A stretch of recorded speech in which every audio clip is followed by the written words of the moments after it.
நான் உங்கள் வசந்தசேகர்.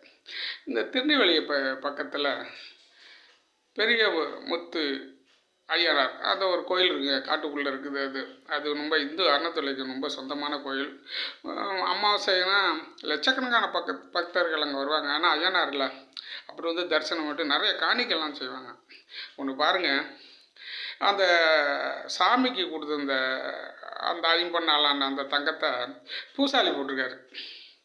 அது எப்படி பூசாரி கைக்கு போச்சு? எல்லோரும் கேட்க தானே செய்வாங்க. இப்போன்னு இல்லைங்க, எப்போவுமே இந்த இந்து அறநிலையத்துறையில் வந்து எல்லா ஜாதியிலும் இருக்கிறவங்களும் போடுவாங்க.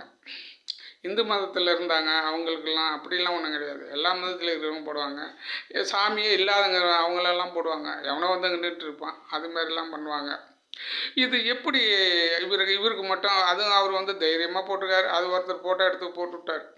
போட்டோன்னே இப்போ அவங்க வந்து சஸ்பெண்ட் பண்ணியிருக்காங்க, அது வேறு விஷயம். ஆனால் அவர் மட்டும் எப்படி சஸ்பெண்ட் பண்ண விடுவார் அவர்? இது எப்படி இவர் கைக்கு?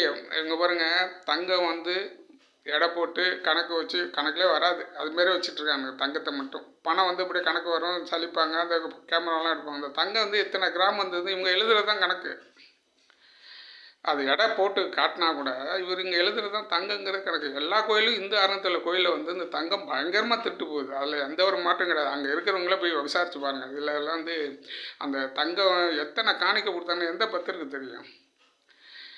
ஏதோ 150 ரூபானா அந்த பணத்தை வந்து பணம் தானேன்னு விட்டுருவோம். ஆனால் தங்கம்லாம் வந்து கணக்கு வழக்கே கிடையாதுங்க. எத்தனை கிராம் வந்துச்சு, ஏது வந்துச்சு அப்படிங்கிறத இருக்கிற மாதிரி கணக்கு காட்டிகிட்டு எடுத்து தின்னுக்கிட்டே இருக்கானுங்க. அந்த தங்கத்தெல்லாம் லாஸ்ட்டில் உருக்குவாங்கள்ல, அதில் ஏடா கூடமாக பண்ணி அதில் கணக்கு அந்த இதில் போயிடுவாங்க, இந்த கழிவில் போயிடும்.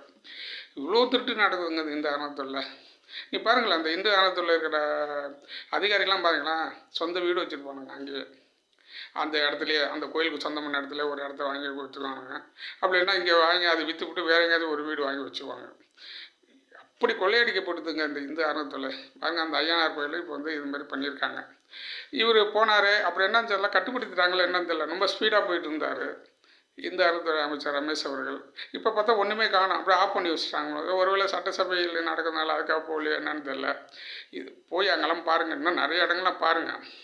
ஆனால் உங்களால் முடியாது, ஏன்னா அவ்வளோ திருடி வச்சுருக்காங்க. அது என்ன பண்ண முடியும்? அது ஒன்றும் பண்ண முடியாது. இந்த இடத்துல அவ்வளோ கொள்ளைங்க, கொஞ்சம் நெஞ்ச கொள்ளை கிடையாது. எல்லா கோயில்களும், இந்து சம்பந்தப்பட்ட எல்லா கோயில்களும் நல்ல வருமானம் வரல கோயிலில், அவ்வளோ திருட்டு.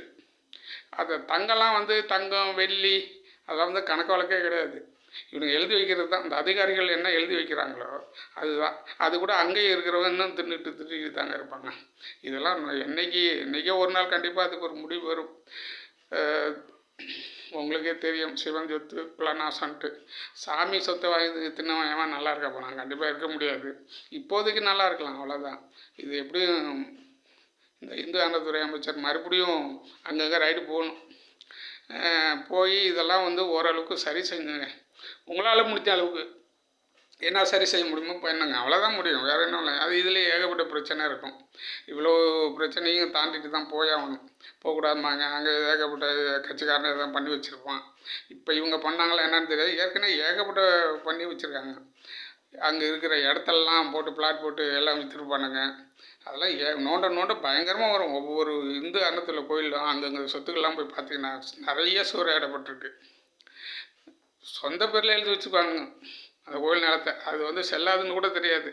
இந்த கட்சிக்காரங்களாம் அப்படியே அநியாயம் பண்ணி வச்சுருக்காங்க.